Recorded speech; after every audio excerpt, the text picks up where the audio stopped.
What is up, everybody? If you like the content I put up, please make sure to hit that subscribe button, give the video a like, and leave me a comment below letting me know what you think of today's video. Dungeon boss. This right here, this is why I have trust issues. So here's basically what happened. I started this video, I spent a few days on it. I wanted to do some like different stuff like visually, so I spent a little time, you'll see what I'm talking about a little bit here. And I was gonna release it, and then I got really busy one day, so one day passed, I didn't release it. Then literally like a day and a half later, after I was planning on uploading this video originally, they released the new hero, Sybil, and basically in conjunction, they did this that you're going to see right here, which is basically where they nerfed Reyla to the ground. Now, that posed kind of a problem for a top 10 video because a lot of the top 10 heroes that I chose are based on a certain meta or based around. Before we get into the video, I'll just say that about 90% of everything that I say in the following video is still going to apply. So I tried to make it as non-codependent on other heroes as possible as far as choosing what hero went in what placement. I will say that Raela, the way that she's been nerfed at this point, well, for sure she doesn't have the spot that she did before, but at this point I don't know that I would even necessarily consider her top 10. She might still be top 10. I guess I'm just gonna have to wait and see kind of how the meta still pans out. She's still usable with like Darius and I guess like Jin, and I mean she's not completely useless, but when you get to the point in the video where I talk about her, I literally mention that a nerf could completely destroy her. And it's crazy to me that that they actually went ahead and did that, and not just a nerf, like not even a minor nerf like that. It was a pretty major nerf. But anyways, I hope you guys enjoyed the video anyways. Like I said, most of what I say in it, so most of these top 10 would still be pretty much in very similar spots. So the idea behind this was, hey, I want people to at least have some type of guide that aren't necessarily sure who they should be working on, and like, you know, like who they should be spending summons on, who they should be farming tokens for, and so on and so forth. So again, enjoy the video and just take it for what it's worth. What's going on, everybody? So I get asked a lot of questions about Dungeon Boss, probably because, you know, all of my videos are Dungeon Boss.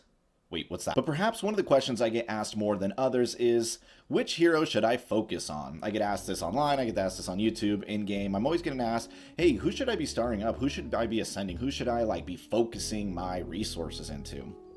This is honestly a lot more complex of a question than it might like initially seem. Quite a lot goes into deciding who you should be focusing on. It's going to depend a lot on like your roster and stuff like that, but you can have like a general guide as far as like general factors as far as what to consider when you're deciding who you should be working on for your own particular roster. Some of the things to consider are, how far away from this hero being useful am I? Do I have the evos to ascend this hero? Do I have other heroes that make this hero work? Some heroes only really become useful once they have access to like a certain skill. Reyla, for example, doesn't get high command until she's fully ascended. So before that, yeah, she's a great hero, but she's not like that really amazing. So if she's only at 1 star, then maybe it might be worth dumping resources into a different hero instead of her. Also, if you don't have anywhere near the necessary evos, like if you're way far off, I'm not talking like 1 or 2, I'm talking like a lot of evos away from being able to ascend a certain hero, then you might want to skip that hero and just go to a different one that you might be able to make useful more quickly. Also, if that hero requires another hero to work and you don't like have that hero, such as like Zola kind of needing Grande to realistically be viable, then it might not be worth working on her if you don't have Grande, or vice versa. I originally had like a 10-page long script for this video where I like went super into detail and all this stuff, but realistically with that, it's not really necessary to get so in depth and into detail on who you should be working on. I think it's better if you just pretty much take my word for it, because I'm not going to lead you in the wrong direction. If a hero is on this list that I'm about to go through, they are worth working on. It's not like I'm going to give you a top 10 in order, but like if one of them is really close to being maxed and like let's say it's number 8 but you know, the hero that I have at number 1 really isn't anywhere near being maxed, it's still worth working on that number 8 or number 9 hero if you are closer to making that hero useful than you are with the number 1 or number 2 or number 3 hero. Any of the heroes on this list are going to be really good, and keep in mind that this list can pretty much change at any time. If a new hero comes out, let's say they do a rework on an old hero or something like that, this list could theoretically change. But for the most part, if you just want kind of like a general, hey, what should I be working on guide, this is going to be a list that you can pretty much follow to a T. So without further ado, let's start out with number 10. So number 10 on my list is Plaguemancer Mortis. Plaguemancer Mortis is Pontifex Mortis, obviously, but with his epic skin equipped. Realistically, some heroes in this list that I'm going to cover really only make this top 10 list as long as they have like a certain skin, or like as long as they have their epic. But without his skin, Ponty, for example, is definitely still a solid hero. He's not bad, but in my opinion, not really like a top 10 worthy hero. But we are talking about Plaguemancer Mortis, so he makes the top 10 for a few reasons. The ability Potent Plague that he gets from his epic skin applies a disease debuff, which ignores immunities to debuffs, even like the other heroes that have, you know, debuff immunity. It's kind of a wonky thing. His epic passive also gives all allies 25% additional attack, and when he dies, he gives his allies a random buff or a heal, which is pretty solid. He can be paired with a lot of different heroes and a lot of different teams, but right now he's most popular with Reyla style teams that have follow-up attacks with her, and he's really useful in the current meta because his disease lowers attack and it lowers crit chance, which makes it so that your team can survive a really strong Reyla defense, which is basically the most popular defense at the moment.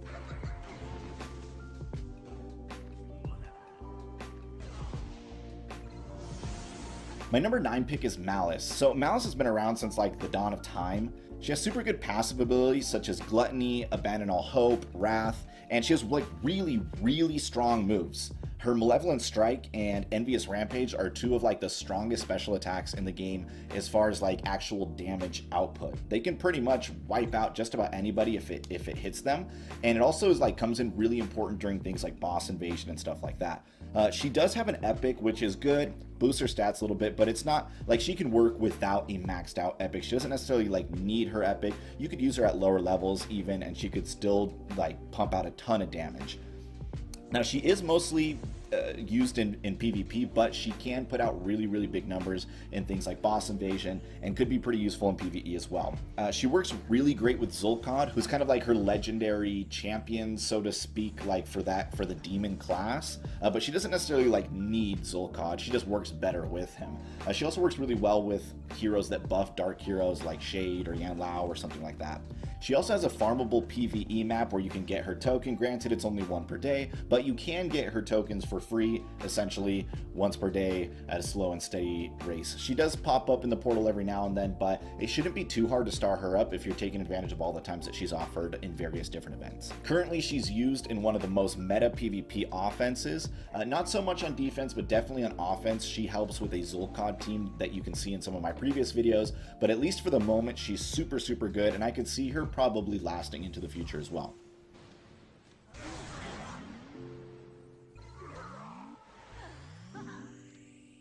Next up at number 8, we've got Grande.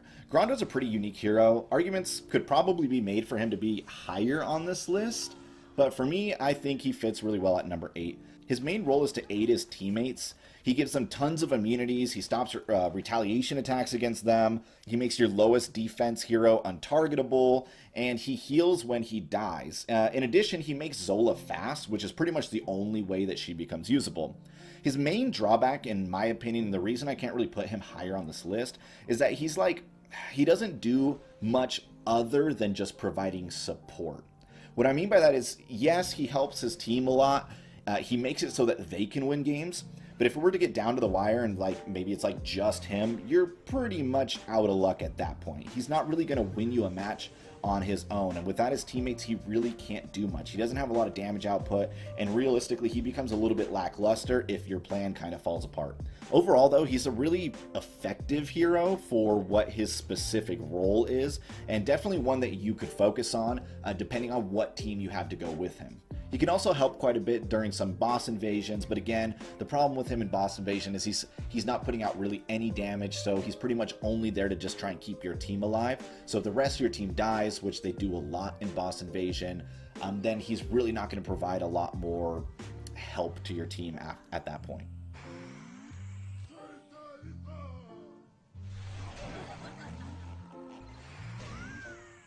So my number 7 pick is going to be Grove Guardian Lily, which is Lily Blossom, but with her epic skin equipped. So her epic skin obviously can be gotten in the Ether shop, just like the other epic skins, and it's really kind of a game changer when she has the skin. She's a great hero without her skin, I'd say maybe at lower levels, but in upper level PvP she was mostly forgotten until she got her skin. So the skin makes her pretty much immune to anything. She takes almost no damage, and it also has this side effect where if she goes down to 0 life, she goes back into oak form, gets a little bit of her life back, and basically gets a second chance, which is kind of like a way better, improved Unbreakable Heart rune, but one that she has just built in. You can also put a taunt rune on her even when she's in oak form, so if your opponents have no way to get around taunt, like with a Zulk or something like that, then they're forced to attack her and basically do no damage to her.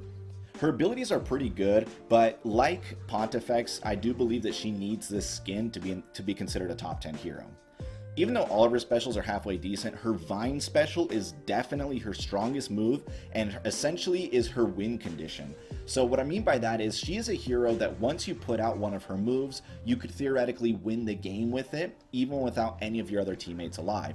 Her Vines, if she's ruined correctly, could do massive amounts of damage, and if she's in her oak form and they have no way to damage her, she could just sit in there and basically just win you the game, even if you were about to lose, just by that end of term damage that she does with it. The Vines also heal, and also she does provide some passives and stuff like that to her team. But most of all, she's just extremely tanky and works well with a lot of teams, especially stall teams and Alrakis teams and stuff like that. Now, part of the problem with her is that she is now weak to Alrakis. So before, she did, stop armor-piercing runes. She did stop a lot of different stuff. But now that Alrakis is a thing, he pretty much just goes through her oak form like butter. But most people right now don't necessarily have Alrakis, fully maxed out, and realistically she can still provide a lot of value, and she's still very, very important in a lot of teams, especially, like I said, teams that need you to be able to survive, such as against really strong Raela teams, which are very common right now on defense. She is only available in the portal, but I do believe you can also get her in the Ether shop, so she shouldn't be impossible to get. But if you don't have her skin or access to be able to get her skin, if you're not at the point where you're racking up tons of ether, then she might not be worth getting until you have access to her skin.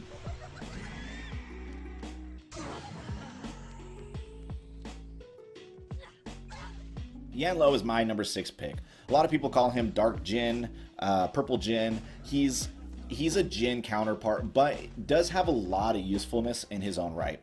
He's super tanky. He shuts out dodge heroes, so he was made to kind of counter a really crazy Aria meta that was happening at the time. He's a very support style, kind of like Grande, so he does reduce damage to your team, he removes debuffs, he can give buffs to your team and so on, but the difference between him and Grande is his damage output. So even though he's helping your team a lot, he's also able to do quite a bit of damage on his own. So if some of your team dies, he could still theoretically win you a game with his special moves. A lot of people rune him hybridly so that he can still put out a little bit of damage, because even without all defense runes, he still doesn't take a lot of damage. If your opponent doesn't deal with him right away, then he can pose a really big problem. So most of the time, if he's on defense, you gotta handle him or figure out a way to mitigate what he's doing pretty quick, or things are not gonna go very well for you. He does work really well with Jin Lai, but he also works really well with pretty much any honor-bound hero and any dark allies such as Darius or Shade or Alrakis, because he helps out his dark allies with specific buffs that are just for them. He is mostly right now a PvP based hero. He hasn't really been used a lot in boss invasions and stuff like that, but in PvP he's extremely powerful right now. I'd say he's probably in 60% of the high tier defenses that I see around, maybe more. I might be even downplaying that a little bit, but he's all over the place, and it's for a good reason. He's super strong right now.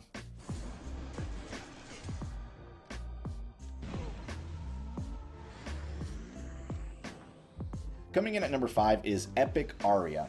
So Aria's a weird character because she came out like a long time ago, back when boss mode first came out and Ether became a thing. And when she first came out, she was good, and then she kind of became a little bit useless. And this was before specialized runes were out and stuff like that. This was just when you were just putting on very specific types of runes. There weren't really any attack blue runes, there weren't really any attack yellow runes, so her damage output wasn't really that good. But now we've got tons of different types of runes, and so she can be runed, if you run her correctly, for tons and tons of damage output. She does really need her epic to be in this placement that I'm putting her at. Without her epic, she's really not a number 5, and she's probably barely a top 10 hero without her epic, and I'll explain why in a second here. But if you have her runed correctly, she'll put out massive amounts of damage. You can really get her over 20,000 attack with the right kinds of runes. Now, her epic, the reason it's so important is because one of the biggest things that she does is retaliation attacks. When an opponent misses, she retaliates, you know, does like a 100% damage attack, basic attack. But if she has her epic, she has a chance of doing a double attack, which does way more damage. Not only does it do a ton of damage, but it also applies off balance and can really like mess up an opponent that might not even be targeting her. You could have an opponent that's doing an AoE attack, misses, she wasn't even the target, and she ends up retaliating and can take out an opponent basically in one shot. Against certain Reyla defenses, like Reyla plus Darius defenses, sometimes she can pretty much solo defenses. She is not really affected by Djinn. Doesn't really matter if she's silenced. Doesn't matter if she can really use her specials or not. Her retaliation attack and her epic attacks are pretty much what make her so strong. One kind of like hidden effect of hers that I don't know why is not really more like written anywhere, but she also never misses on basic attacks, and probably her special attack too. I'm not really positive, but I know for a fact that her basic attacks never miss. So she can counter other dodging heroes, and she can also counter one of the biggest meta heroes, which is Lily. If you throw a armor piercing rune on her and she retaliates against Lily, who will inadvertently miss her when Lily uses her vines, then she can one-shot a Lily by doing a double epic attack with an armor piercing rune, because the armor piercing doesn't activate oak form Lily's oak form. Another great thing about her is that she can be paired with most teams. Like, she doesn't have a very specific team she has to be in. If you just need a team that needs a damage dealer that can survive on their own with like a sustained team or something like that, then she works. She can work in so many different playstyles, so many different team comps, and add a lot of value to them. Her tokens are available in the Ether shop, so she is pretty easily farmable if you have the resources. You don't have to wait for her to be like featured in the portal or something like that. Obviously, that does happen every now and then, so you can wait for that, but I would highly recommend, if you have the ability to get her and get her epic maxed out as fast as humanly possible.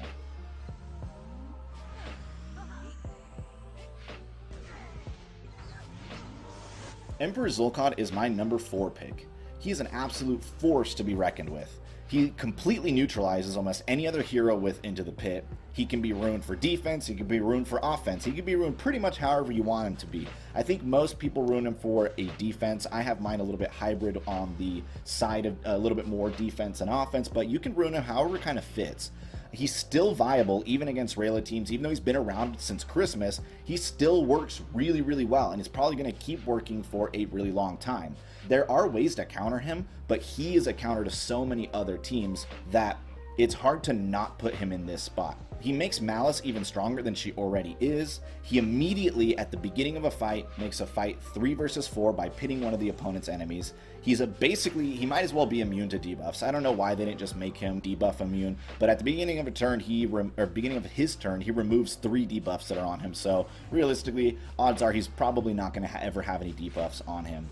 He ignores taunts and aversion runes, and also any allied demons. So if you've got Malice on a team with him, she ignores taunts and aversion. He can pit multiple times in one match. He can't be retaliated against by heroes like Aria or Alrakis, which makes him a kind of a hard counter versus those heroes. His tokens are offered pretty often. He's still super, super meta, and pretty much the only drawback to him is that you really do need a demon with him to make him viable, because a demon on the team is what makes him fast. But if you've got him, you're probably going to want to bring Malice anyways, and those two plus 2 other heroes is usually going to equal a pretty strong team. I see him being relevant for quite a while, so if you have the ability to work on him, I would say don't worry, definitely work on him, because I really do think he's going to come up pretty often, even in the future, even against like future new heroes. I do think he'll end up being solutions to really difficult defenses in the future.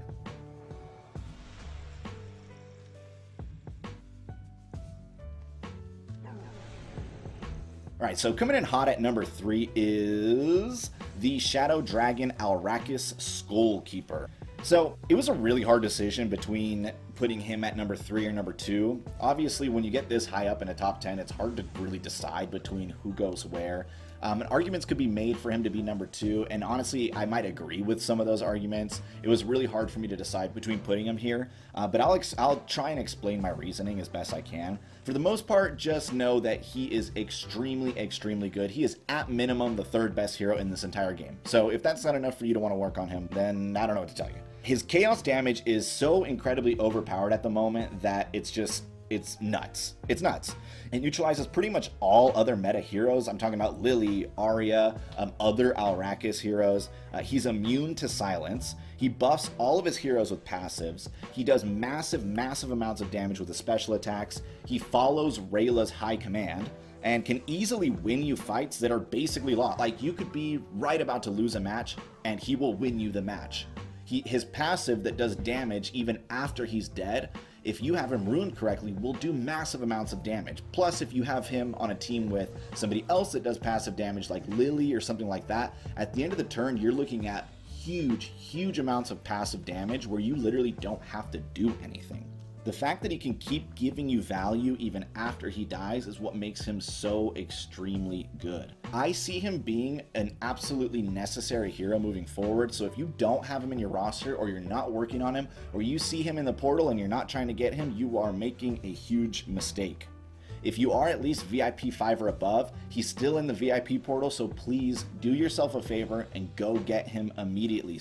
Get that on Wednesday, get that 15% drop rate, and make sure that you start him up as fast as humanly possible, because in the future he is going to be, in my opinion, a quintessential hero. He's going to be good in boss invasions, he's going to be good to beat the new campaign, he's going to be good in PvP, he's going to be good with pretty much any type of team. He works well with sustain, he works well with high damage output teams. He's super, super, super good. Just take my word for it.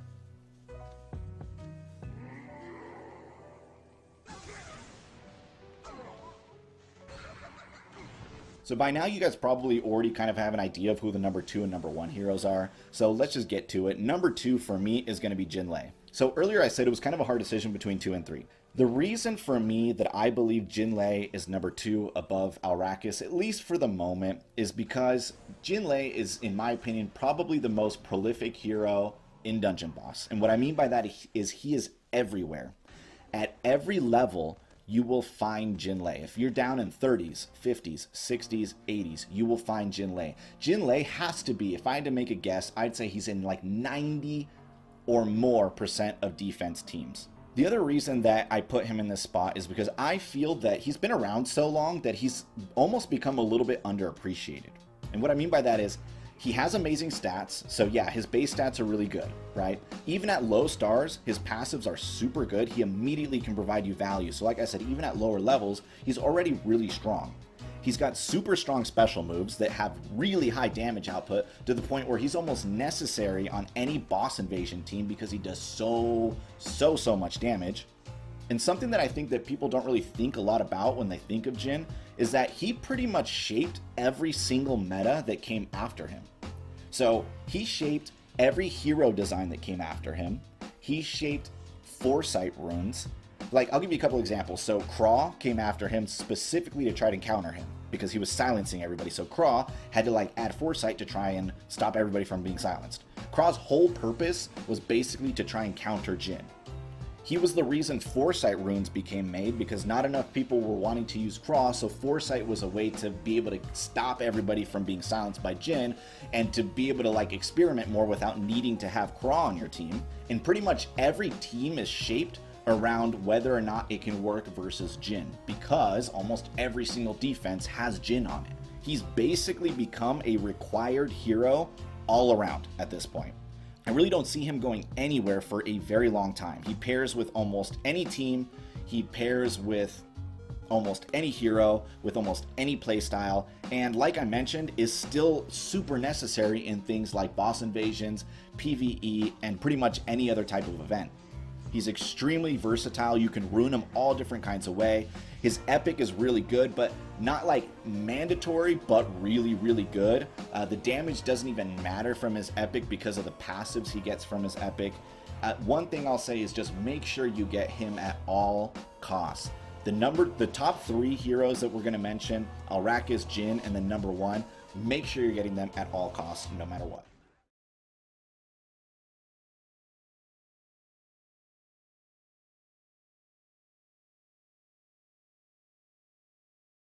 And now finally we are at our number 1 pick, which is Reyla the Lightbringer. Probably to the surprise of nobody. She's without question the number 1 hero in the game. You could argue with that, but you really would be wrong. High Command is the most overpowered move in the game currently. It's ridiculous. It makes useless heroes suddenly useful. It makes good heroes even better. The fact that every ranged hero will do a follow-up attack right after her, even if they're silent, like even if they can't use a move on their own, like if they're silenced, or like if they don't have the energy to use it, like if they just used that move last turn, they can still follow up with that move.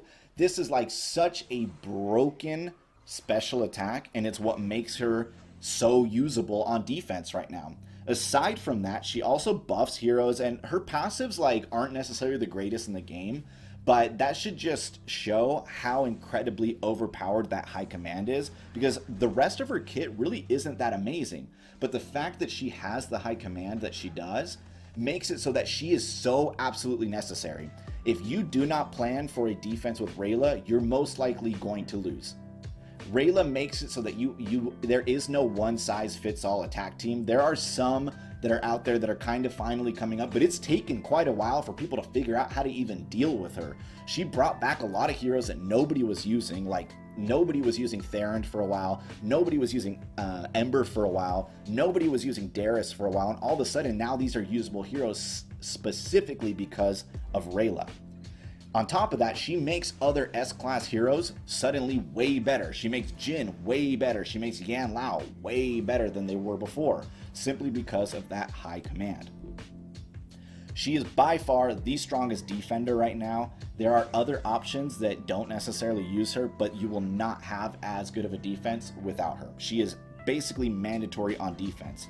But aside from that, she's also useful in every other mode, because she does make your team tankier, and because she makes it so that your team can do more damage output. She is very important in things like boss invasion. She can make PvE a friggin' breeze. You can use her in all the new islands, and pretty much forced everybody in the game to adopt a new playstyle. And what I mean by that is, she made everybody try and figure out how to deal with a super attack heavy first turn defense in PvP. We all had to like change around and create teams to see how we can survive the onslaught that is Raela on turn 1. She's the reason Pontifex Mortis with his skin even really came into the limelight again. People realize, okay, we need to try and mitigate the heaps of damage that she's outputting right away. I really don't see her going anywhere unless she has a severe nerf. And theoretically, that could be something that is on the horizon. Dungeon boss devs might be like, okay, we've tried to release this, we've tried to release that, and she's still dominating, she's still number 1, so what can we do? They might nerf her.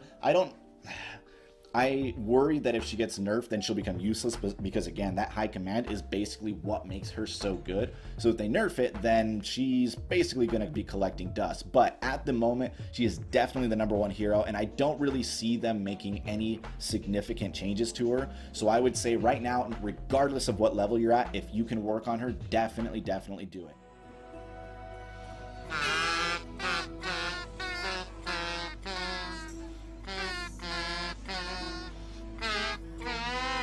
without question, the number one hero. There are some honorable mentions that didn't make this top 10 cut, and I wanted to mention them just in case like you're working on them and you're wondering, so what about these ones? So some of the ones that are really good that didn't make the list are going to be Archon. Archon's really great. He has a lot of different utility. When he first came out, seemed like he was going to be somebody that was like, wow, this person's going to be so good. He did kind of fall off a little bit, but definitely still has his uses. And I think aside from very top end PvP, still can be used quite effectively at lower levels.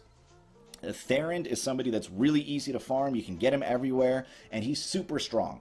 His epic makes him even stronger, and he can be paired with a lot of the meta heroes and just fits into a lot of places. He doesn't necessarily even need Valken to be usable.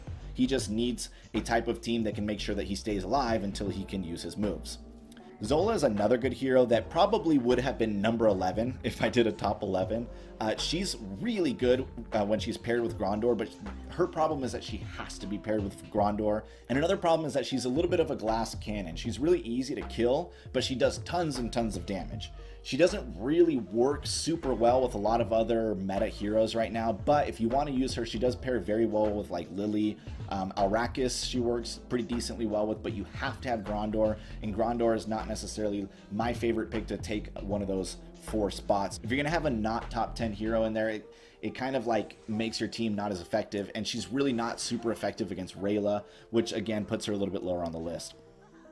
Iris is a really strong hero. She's good on defense right now. She doesn't have a lot of utility without Raela. She's very Raela dependent, and she is very hard to make useful. And what I mean by that is you have to at least have 4 runes on her that can apply some type of buff to be able to activate her hive mind. Because if she doesn't have her hive mind, she's really not as useful anymore. Darius is another great hero. Darius is super strong paired with Raela, but again, is somebody that without Raela is pretty useless, but with Raela is really strong. So definitely not going to make a top 10 cut, but easy to farm and definitely really strong with Raela. So if you've got Raela, work on Darius. And last but not least, Solaris and Leo. Solaris and Leo were originally my number 10 pick, but only as a pair. You have to have them together, and part of the reason that they're so important right now is because they are very effective at countering Raela. So these teams that if you see some of my older videos that are meant to be extremely tanky, they're outlast teams, they're going to be teams that take you 3, 4, 5 turns to win. They need Solaris and Leo in them, but I think I might do a different video where I do like a top 10 pairs, top 10 like teams, so to speak, like combined heroes. I just didn't feel like it was fair for them to take one other hero spot in the top 10 list because they don't really work without each other. They have to be in tandem.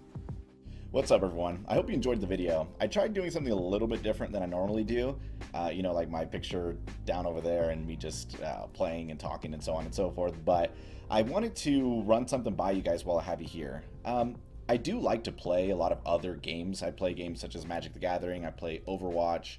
Recently I started playing Destiny, and I really want to branch out into other stuff other than just Dungeon Boss.